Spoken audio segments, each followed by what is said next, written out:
Merci, maître. Monsieur Charles Onana, vous avez le sentiment d'être condamné injustement? Non, enfin, vous savez, depuis le début, je vous avais dit qu'on était dans le cadre d'un procès politique.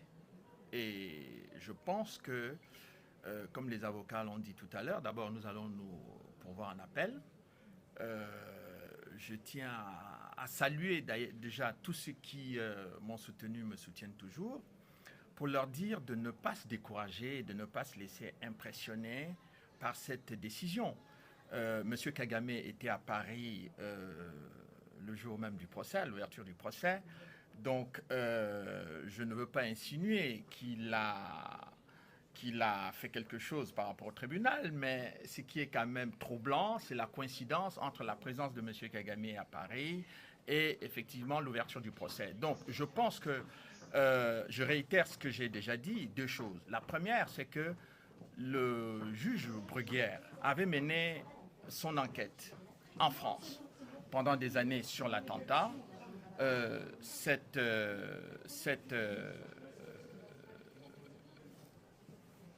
juge Bruguière avait mené son enquête en France sur l'attentat. Cette enquête a été étouffée.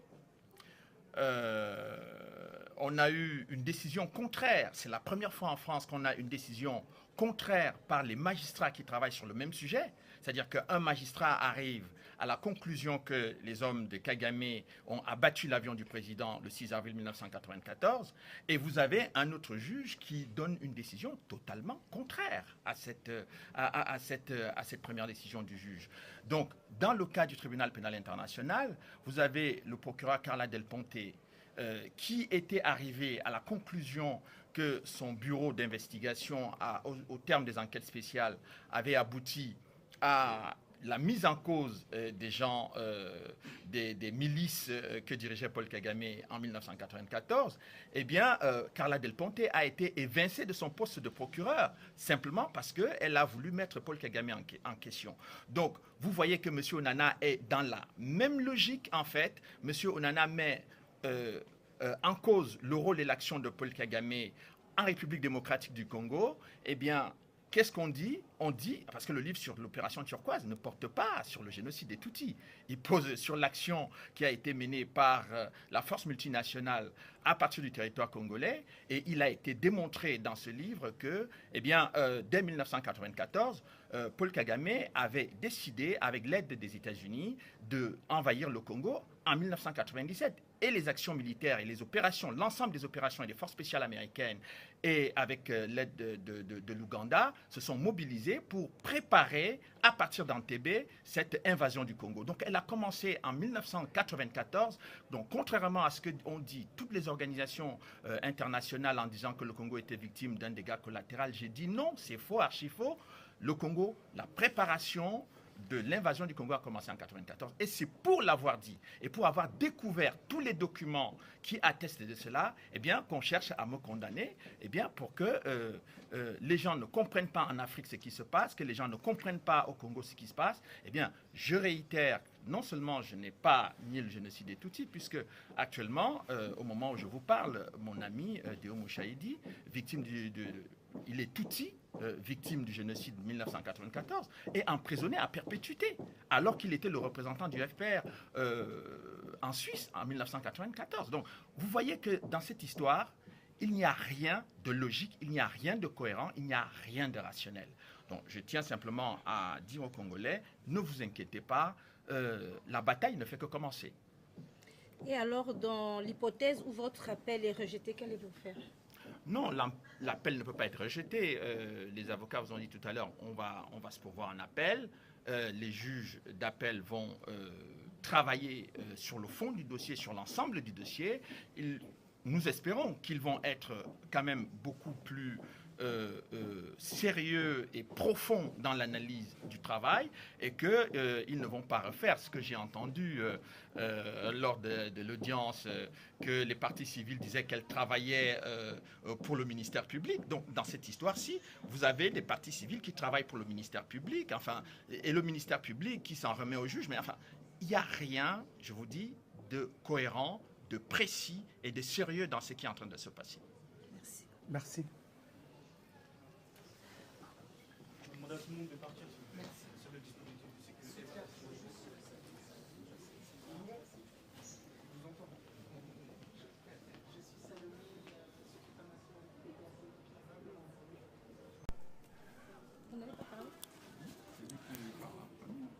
Ils sont deux là. Maître, nous venons de sortir de cette audience qui bouleverse toute la communauté congolaise parce que le verdict est au désavantage de Charles Onana. Quelles sont vos réactions? Et nous allons prendre le temps d'étudier les motifs qui ont conduit le tribunal à juger dans ce sens, puisque nous avons une motivation qui fait plus d'une dizaine de pages. Donc on va regarder en détail quels sont les motifs par lesquels le tribunal croit pouvoir retenir la contestation, dont à notre avis M. Onana est innocent. Et M. Onana va évidemment faire appel pour pouvoir contester cette décision devant la Cour d'appel de Paris. À votre avis, pour le commun mortel qui ne comprend pas très bien à quoi il est condamné, quel est le résumé qu'on peut en faire? Et comment ça va se dérouler? C'est une condamnation de principe, puisqu'il s'agit d'une peine purement pécuniaire. Et il s'agit de savoir si, sur le principe, les théories... Non, on ne veut pas de vous. Est-ce que dans le principe, les thèses, les explications développées dans l'ouvrage de M. Onana contestent le génocide commis au Rwanda contre les Tutsis ou ne le contestent pas? C'est le point de principe. Et les juges ont estimé que la présentation défavorable qui était faite des actes du FPR était une façon de nier le génocide, ce qui n'est absolument pas l'intention de M. Onana, et nous allons continuer devant la Cour d'appel à défendre qu'on peut souligner les crimes du FPR sans nier le génocide. Maître, aujourd'hui, combien de jours que vous allez faire appel? Comment ça va se dérouler concrètement? L'appel, c'est concrètement immédiatement, qu'on a fini de parler ensemble. On a 10 jours pour faire appel en tout, et il faudra attendre certainement de longs mois avant que la Cour d'appel de Paris n'examine le dossier, puisque la Cour d'appel est très encombrée, donc on attendra notre tour comme tout le monde. Entre-temps, quand vous attendez, qu'est-ce qui se passe réellement sur le terrain? Qu'est-ce qu'on va dire? Quand il y a appel, donc, ça ne sera pas exécuté? Ce ne sera pas exécuté, la décision est provisoire, ce n'est que l'opinion des 3 juges qui ont jugé cette fois-ci, ce n'est pas définitif. Donc pour l'instant, M. Onana est innocent, il reste innocent jusqu'à ce que la Cour d'appel décide, et le livre n'est pas négationniste tant que la Cour d'appel n'a pas décidé autrement. Parce que vous parlez de l'opinion et vous continuez toujours à respecter le droit français en ne pensant pas à un procès politique. Aujourd'hui, vous ne changez pas d'avis? Ce n'est pas un procès politique? Le livre est historique et politique. Le procès a évidemment un aspect juridique et un aspect politique et un aspect historique. Tout ça est mêlé. Je ne suis pas dans la tête des juges et je ne suis pas qualifié pour critiquer une décision telle qu'elle a été rendue. Merci. Merci. Monsieur Charles Onana. Non, l'avocat de l'éditeur. Maître, après une attente des 2 mois, nous avons entendu la décision. Comment vous réagissez? Écoutez, ce que je dirais, c'est que par l'effet dévolutif de l'appel, la Cour d'appel, qui va être saisie, va rejuger l'affaire dans sa globalité, totalement. Et on est surpris tout simplement parce que, voyez-vous, condamner quelqu'un pour contestation de crimes contre l'humanité alors qu'il ne les conteste pas, encore une fois, c'est ce que nous avions expliqué devant le tribunal. C'est un livre qui porte sur l'opération turquoise.